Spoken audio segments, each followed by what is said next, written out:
Every day when I wake up, it just feels like I'm reliving a nightmare of May 2nd. Let me tell you about a piece of pink fabric that might be the key to everything. After Lily and Jack were reported missing, search teams combed through the area around their home on Gerlach Road in Lansdowne Station. And Malehya's sister found something. A piece of pink blanket. Caught in a tree. Now, Daniel Martell says something very specific about this blanket, and I need you to pay close attention to his exact words. He says, quote, "I already told investigators that the blanket was not there in that tree. Not in a tree. In that tree." Daniel knows which tree. He knows the specific tree where the blanket was found. How does he know that? How does he know the blanket wasn't in that specific tree unless he was at that exact location before it was discovered? Think about it. If you're innocent, if you have no knowledge of how that blanket ended up in those woods, you'd say, "I don't know anything about a blanket." But Daniel is adamant. He told investigators the blanket was not there. Which means he was there. He checked. He looked at that specific tree and he's certain the blanket wasn't there when he looked. Daniel wants us to believe the blanket was planted. That someone put it there after the fact to frame him or Malehya. But all his statement really does is prove he was at that location.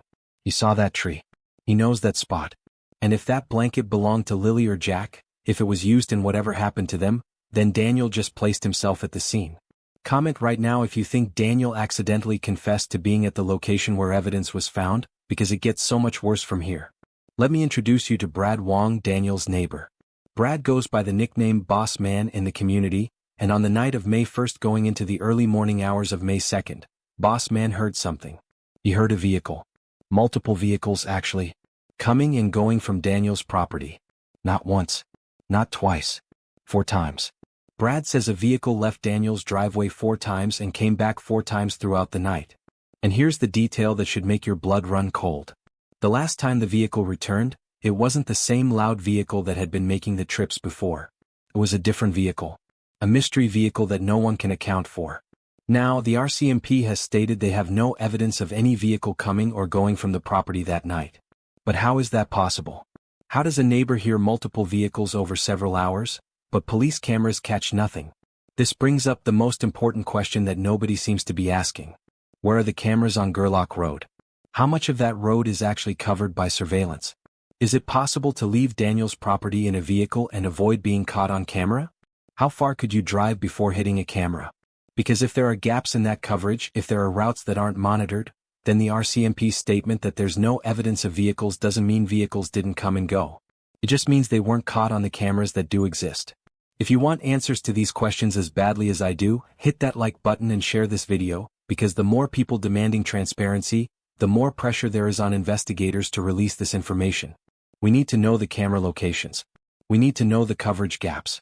Because right now we have a neighbor willing to testify he heard vehicles, and police saying there's no evidence of vehicles. And those two things cannot both be true unless there's something wrong with the surveillance system.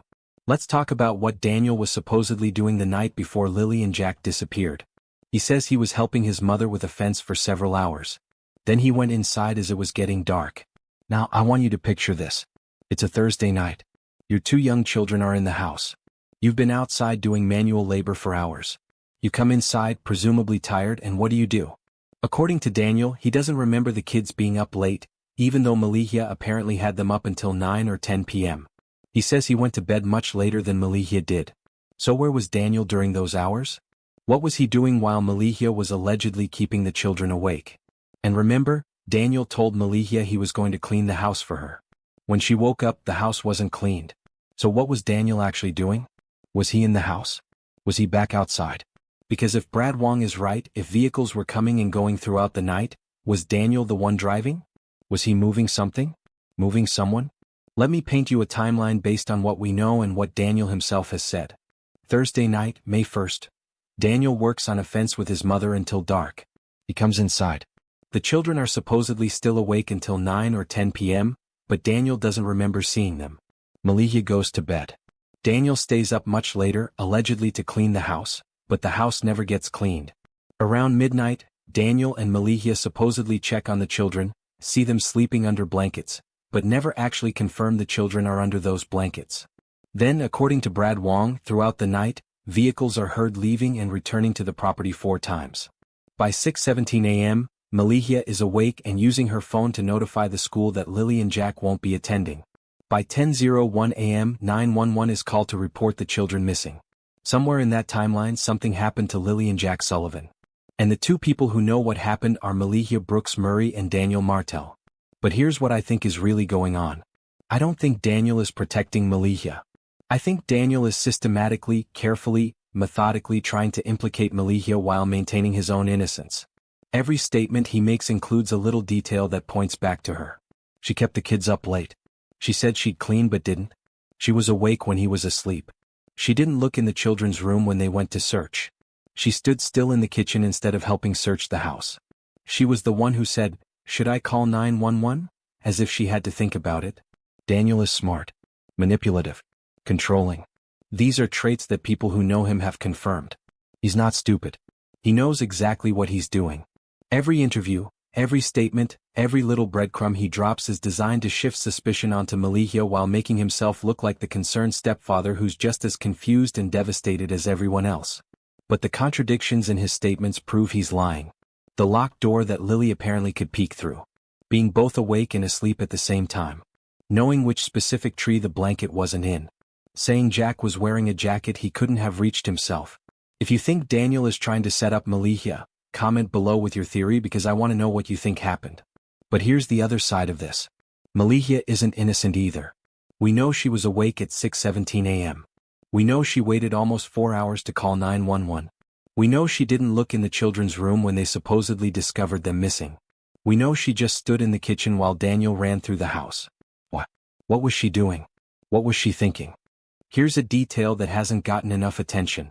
On the Thursday before Lily and Jack disappeared, Lily had a black eye. A visible injury to her face. Daniel says in his interview, she didn't have a cough. She wasn't sick. He's talking about why they kept the kids home from school, and he's focusing on the fact that they weren't sick. But he completely glosses over the black eye. Why would you keep a child home from school? Because they're sick, or because they have a visible injury you don't want teachers to see? Remember, Jack's black eyes had previously been noted by the school, and those observations sparked CPS visits. So when Lily shows up with a black eye on Thursday, what do you think Malehya and Daniel decided to do? Send her to school where teachers would document it and probably call authorities again? Or keep her home, report her absent on Friday morning, and hope the black eye heals before anyone sees it? But Lily and Jack never made it to the point where that black eye could heal. By Friday morning they were gone. And the question we all need to be asking is simple. Did one of them hurt Lily badly enough that they couldn't risk anyone seeing her? Did that injury escalate into something worse? And is that why, at 6:17 a.m., Malehya was already preparing the school for their absence? There's another detail from Daniel's statements that's incredibly revealing. He says, quote, "I heard Jack in the kitchen rustling about. But then when he and Malehya made their way to the kitchen, nothing was moved. Nothing was out of place." So either Daniel is lying about hearing Jack, or Jack was in that kitchen and someone cleaned up after him so thoroughly that no evidence of his presence remained. No chairs pulled out. No food on the counter. No dishes in the sink. Nothing. For a 5-year-old child supposedly getting food or drink, that's impossible. 5-year-olds make messes. They leave traces. Unless someone deliberately cleaned up those traces to hide what really happened. Hit that subscribe button if you're connecting these dots with me because we're getting close to the truth here. Daniel also makes a statement about the morning that should send chills down your spine. He says when Malehya woke him up or when they woke up together, he's not sure which. The craziest thing was that within 5 seconds she said, "I don't hear them." And he goes on to explain that usually you'd have to wait 30 seconds or something because kids could be quiet while getting food from the fridge or doing something else. But Malehya knew immediately. Within 5 seconds of waking up, she knew those children were gone. How does a mother know that? How does she not hope? How does she not spend a few minutes listening, checking their room, looking around before jumping to the conclusion that they're missing? Unless she already knew. Unless she woke up knowing exactly what she was going to find, or more accurately, what she wasn't going to find. Unless the entire morning was a performance.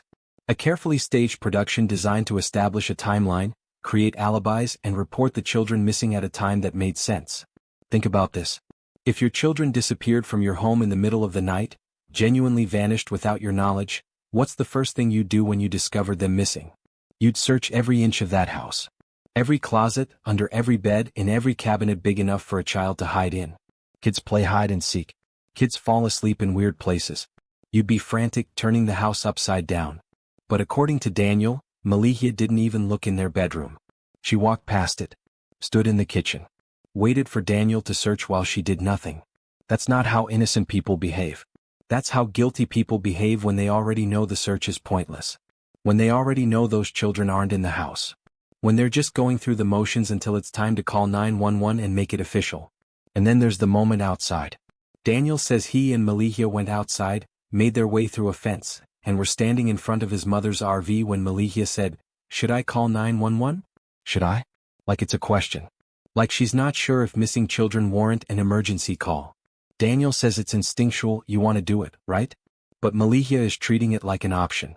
Like something she has to consider. What? Because she's stalling? Because she's trying to figure out how much time has passed and whether it's been long enough to make the timeline believable? Remember, this is the same woman who was on her phone at 6:17 a.m. alerting the school. But she doesn't call 911 until 10:01 a.m. What was she doing for those 3 hours and 44 minutes? What was so important that it took precedence over reporting her missing children? If you're feeling frustrated right now, if you're angry that these children still haven't been found and the people responsible are still walking free, channel that energy into action. Like this video. Share it everywhere. Comment with your theories. Make noise. Because the more attention this case gets, the harder it is for investigators to let it go cold. The harder it is for Malehya and Daniel to hide behind their lies. Let me tell you what I think happened. And this is just my opinion based on everything we know, but I think on Thursday night, May 1st, something happened to Lily. That black eye wasn't an accident. It was abuse. And it was bad enough that they couldn't let anyone see her. So they decided to keep both children home on Friday. But at some point Thursday night or very early Friday morning, the situation escalated. Maybe Lily's injury was worse than they thought. Maybe there was another altercation. Maybe Jack saw something he wasn't supposed to see. Whatever happened, by the time the sun came up on May 2nd, both children were gone. I think the vehicles Brad Wong heard throughout the night were Daniel moving something. Maybe moving the children. Maybe moving evidence. Maybe making multiple trips to dispose of things that could tie him to what happened. And I think Malehya knew. Maybe she wasn't directly involved in whatever happened to the kids, or maybe she was, but she absolutely knew. That's why she was on her phone at 6:17 a.m. setting up the alibi. That's why she waited until 10 a.m. to call 911. That's why she didn't search their bedroom. That's why she asked if she should call for help instead of just doing it. And I think Daniel is now trying to distance himself from Malehya because he knows eventually the truth is going to come out, and when it does, he wants to make sure all the evidence points to her. That's why he keeps dropping breadcrumbs. That's why he keeps contradicting himself in ways that implicate her. He's building a case against Malehya so that when investigators finally put together what really happened, he can say, "I tried to tell you. I gave you all the clues. She did this, not me." But here's the thing, Daniel. You're not as smart as you think you are. Because every time you try to implicate Malehya, you implicate yourself. Every contradiction proves you're lying. Every breadcrumb leads back to you. The blanket you knew wasn't in that tree. The jacket Jack couldn't reach. The locked door Lily somehow peeked through. The kitchen where Jack rustled but left no trace. You're your own worst enemy, and you're going to be your own downfall. As for Malehya, we have just as many questions about you. Why didn't you look in their room? Why did you wait almost 4 hours to call 911? Why were you marking them absent from school at 6:17 a.m.? What do you know? What are you hiding? And most importantly, where are Lily and Jack? These two children deserve justice. They deserve to be found. They deserve for the truth to come out about what happened to them. And whether it's Daniel or Malehya, or both of them together, whoever is responsible needs to be held accountable. This case is still open. The RCMP is still investigating. And every single person watching this video needs to keep demanding answers. Keep sharing their photos. Keep talking about Lily and Jack. Keep the pressure on investigators and on the people who know what happened. Because somewhere out there, these children are waiting to be found. And their story deserves to be told. Thank you for following Lily and Jack Sullivan's story to the end. If this case moved you, if it made you angry, if it made you want to do something, hit that like button and subscribe. We have more stories that deserve to be heard. Share your thoughts, your feelings, and your final theory in the comments below. Tell me if you think Daniel is trying to set up Malehya. Tell me if you think they're both guilty. Tell me where you're watching from and whether missing children cases like this are getting enough attention in your area. And most importantly, keep saying their names.